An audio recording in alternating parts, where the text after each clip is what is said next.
Let's go into Mark Carney.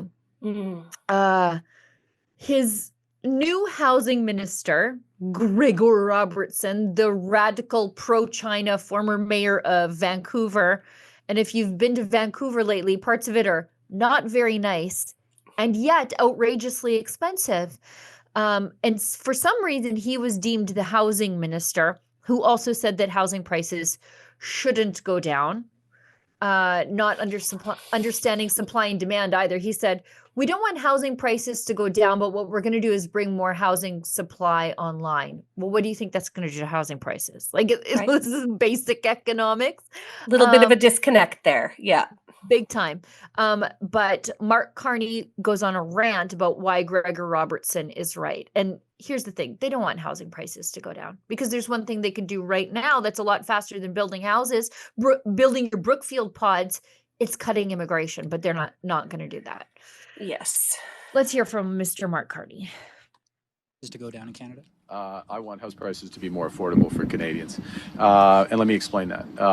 It means a number of things. One, in the very short term, it means getting specific costs out of the price. So for new home buyers, is as many people know, and I want everybody to know this, cutting GST on homes, new homes, and ensuring that particularly younger Canadians get the benefit from that. So that's the first thing. The second thing we want is to strip out, and we will do, put in place measures so to strip out, in fact, half the development charges for construction on homes. So again, another measure that in the near term will lower the cost of new term homes, and those lower costs should be passed on to home buyers. The third thing we think needs to happen, and we'll do at scale, is to help develop a much more efficient home building industry in Canada on a path to a broader doubling of the rate of home growth in Canada. So all of those factors are going to help to improve affordability. The exact level of house prices, of course, is going to be a function of a variety of factors, including where incomes grow. But the key is that we're building new homes, and the purchase of new homes becomes less expensive, absolute, without question. I just want to figure out where you are, because I didn't hear a yes or no there. We did hear a yes or no from Gregor Robertson, though. He said no. So where do you stand on that? Well, it's not first off, it's not a yes/no question. It's not a yes/no question. It was for him, though. Well, I'm answering the questions right now, if I can. Because it's a question which relates to different time horizons, and it relates to different houses. So we are cutting GST on new homes. Okay. So that affects the price of new homes. That affects the cost, is a better way to put it. The all-in cost for people. It's up to $50,000 savings on the average home price. A little more than that, actually, if you look at the greater Toronto area. So there's significant savings for people. Measures to reduce development charges over the course of the next 5 years. For the next 5 years, cut those development charges in half. Those lower the cost for those homes that are built over the course of the next 5 years. Those savings will be passed on to people.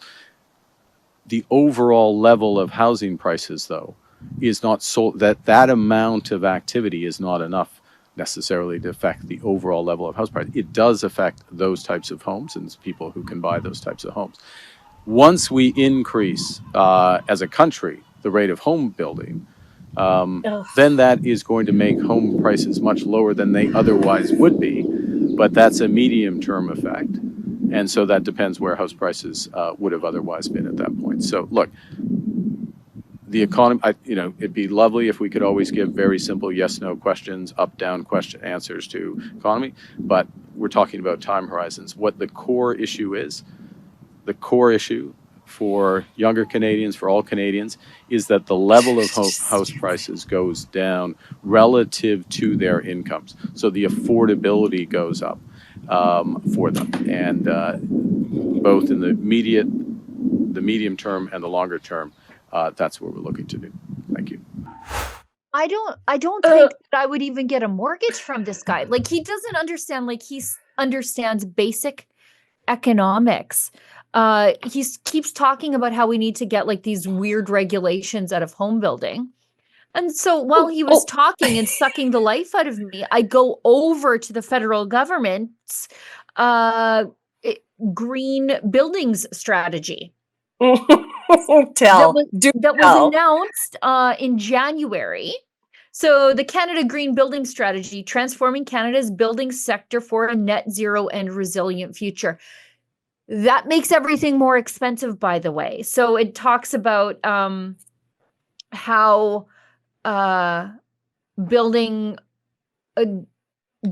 houses that are that fight climate change or are involved in climate action form the intersection where Canadians' most pressing concerns meet. Climate change isn't even like on the radar. But he's not talking about this stuff. And he's definitely not talking about the upstream steel tariffs if you're trying to build your Brookfield pods for people to live in downtown Toronto in a high-rise Brookfield pod.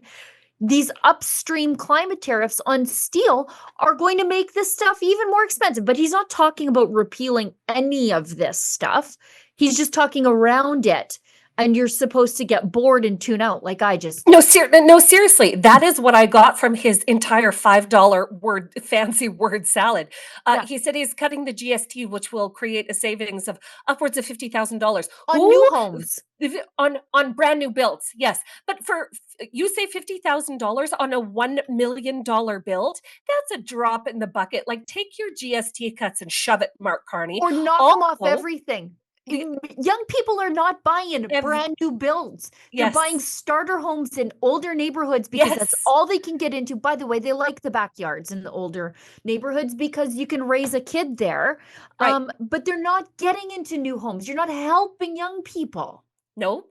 And a $50,000 savings on a $1 million mortgage is a pittance. It's an absolute pittance. Then he talks about having the development charges. So development charges typically happen on the municipal level. So Canada, are we ready for the federal government to overreach into our municipalities and start developing all of the policies that the municipalities must pass in order to have the development cost. So are you ready to see your mill rates go up? Because you have to make that money up somewhere, right? And so the municipalities are going to suffer, and then they're also going to get bogged down with federal overreach, because we know everything the government touches becomes more complicated, more burdensome, and functions less handily. So, and the mass-produced, government-designed and built homes, I mean, I can't think of anything worse. I literally can't think of anything worse. We see pictures of old-style communist, communist-style housing blocks. I've been to Poland. Do we want? Yeah. Yeah. No, it's dreary and horrible. But also, if the federal government is going to start dealing with municipalities directly, they're also picking a big fight with Alberta, because Trudeau tried to do this. And municipalities are a creation of the provincial governments. Right. And so when I think it was Edmonton and Calgary, they were going to take money directly from the feds for housing, as long as it had all these green crazy requirements. The province stepped in and said, the hell you are. You're not going around us to deal directly with the feds. We'll dissolve you so fast your heads will spin. And so now we've got Carney promising to do the next thing. The same thing that got these municipalities in trouble one more time. Yep. There's a federal program called the Housing Accelerator Fund. I know a handful of towns and municipalities in the province of Saskatchewan have taken advantage of these federal grants that come in. But what happens is you trade the autonomy of your little village or of your little town or of your municipality for the overarching views of the federal government. Because again, the federal government gives us nothing without taking it away. And these little villages and municipalities in Saskatchewan are being overrun with new Canadians. Because when you accept all that money, they're like, oh, well, look here, we're going to build, I don't know, 10, 15, 20, 25, 100 new homes. Well, those aren't for the people that live in those communities those aren't yours. Right now. Those are going to new Canadians. And so, not even new Canadians, just newcomers. And so, what kind of autonomy are municipalities willing to give away to get their hands on these federal bucks? Yeah. We vote, they ignore us. Alberta's values just don't match Ottawa's, and they never will.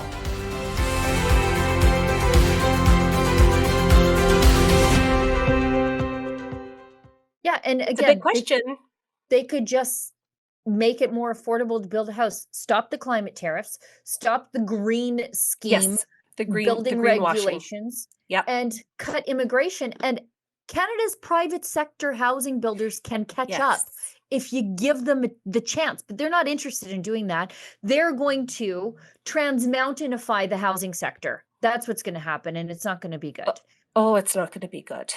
Nope. Okay, we also don't get a budget. So they say we're dumping all this money in the housing sector. We're going to build all these Brookfield pods for you. But you want to know how much it's going to cost? No. Shut up, peasants. We don't have to give you a budget. And here, Mark Carney explains why. Please. There'll be a budget in the fall. In the short term, it's a very short parliamentary session that is coming up. The speech from the throne is on the 27th, as people know. The House is due to rise under the House's rules by the 20th of June, so it's really 3 weeks.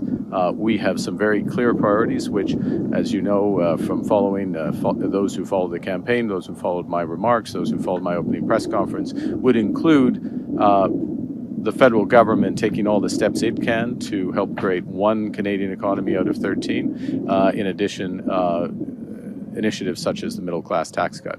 But there will be a budget in the fall. Two central banks. Yeah. Why not present Canadians with a budget at the very first opportunity? Well, this is in fact based on my economic experience. There is not much value in my judgment, and it's considered judgment, and it's judgment based on experience, that there is not much value in trying to rush through a budget in a very narrow window, 3 weeks, with a new cabinet, effectively a new finance minister, just reappointed, but a new finance minister, rush that through, for example, in advance of the NATO summit, which happens after Parliament rises. So the NATO summit, 23rd, 24th, that is going to be a very important event for the security of Canada, but also it will have fiscal implication. It will have budgetary implications for Canada. That's one example.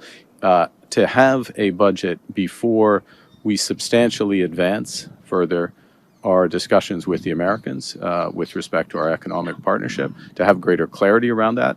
I'm not saying we'll have perfect clarity, but to have greater clarity around that. Again, that's another factor. A third factor, one of the things that we emphasized and are working on from the start of this new mandate is improving the efficiency of government spending, looking where we can reduce costs at all possible, and improving the productivity of the public sector. We are launching that those set of initiatives, having greater visibility on that as we prepare a budget. All of those three factors, so defense spending, the economic outlook, including the tariff relationship with the United States and the efficiency, all of those coming together, we will have a much more comprehensive, effective, ambitious, prudent budget in the fall. You do these things right, and that's what we're going to do. You know, that's a real long, fancy way of saying, right, I just don't want to tell you guys how we're going to waste all of your taxpayer dollars in these next several. You know what? I just want to spend without any accountability. That's what he actually just said there. And given that our parliament hasn't been sitting for the last, 8 months, is it? We haven't had a sitting parliament in 8 months. He just wants to continue on his wild spending spree. I mean, I've seen farm wives after harvest spend a little bit of money. You know what I mean? And this is Mark Carney. Mark Carney is behaving like a farm wife right after harvest. Right. But usually they just go to Scottsdale. Like this is crazy. Vegas for the weekend, but Mark Carney, holy Hannah! That, like, he says there's a new cabinet and a new finance minister. Well, it's the same as your old cabinet, and your old finance minister is right there. So you mean you couldn't have cobbled? He died and took the paperwork with him, right? Like it's all there, and like Champagne should not have to really get up to speed. Like this is not a learning on the job kind of job, being in charge of our entire economy. But Carney's telling us, no, you know what? He's got to learn on the job. No. I cannot believe the levels of deception in what he's actually saying here. Excusology. And that excusology. And then he says the NATO summit's coming up on the 23rd and 24th. Not quite sure where that is, Sheila. Do you? No, I don't. But we should be considering what's happening overseas right now, especially in the Ukraine, about how many more of our dollars are going to be funding international conflicts that don't have a lot to do with us. And so he's basically promising that he's going to walk into the NATO meeting with a full bag of gold bricks that belong to the Canadian taxpayer, and we don't know, like he's committing money that he Right. hasn't put in the budget, that hasn't Right. been scrutinized by the opposition. It's crazy. This is craziness, Canada. This is even in World War II and World War I, they tabled the budget. Okay. Even then they tabled the budget. And now he's saying it's just a little too It's much too for much us. work. It's too much Mm, work right now. We're busy. Okay, what? What are you doing? Like, what is the finance minister busy doing uh-huh, if not budgeting? uh-huh. What is he doing? Like, Yeah. I want to know. Yeah. Well, getting ready for summer holidays. Number Right. one, I mean, it's really hard to get ready for another several It's a months off short, the job. he says, you know what? It's a short session. Okay, so make it longer. Right, you could work through the summer. Hey, you guys. Hey, parliamentarians. You could offer to work through the summer, considering where Canada is at right now. You could do that. No, but this just begs the question: what are we even paying them for, Sheila? And who is running the government? Because they're not all at work. Who's running the government? Who is making the decisions Bureaucrats. on behalf of Canada? Oh, and that's scary, man. Like if we've got a Unelected whole bureaucrats. unelected bureaucrats running the show, okay, like this is going to end well, like it always They keep does. telling me it's an emergency, but they're like, yeah, well, but it's summer holidays, Sheila. We They have gotta go to summer the cottage. holidays. They gotta be at the But cottage. you just Like, told me this is like the emergency of a lifetime, more important than the other yeah. emergency of our lifetime, COVID, or the other emergency of our lifetime, climate change, or whatever the last other Mhm. emergency of our lifetime is. You told me this is the one. This is the one I have to pay attention to. And you're like, yeah, we'll get to it when we get done summer holidays.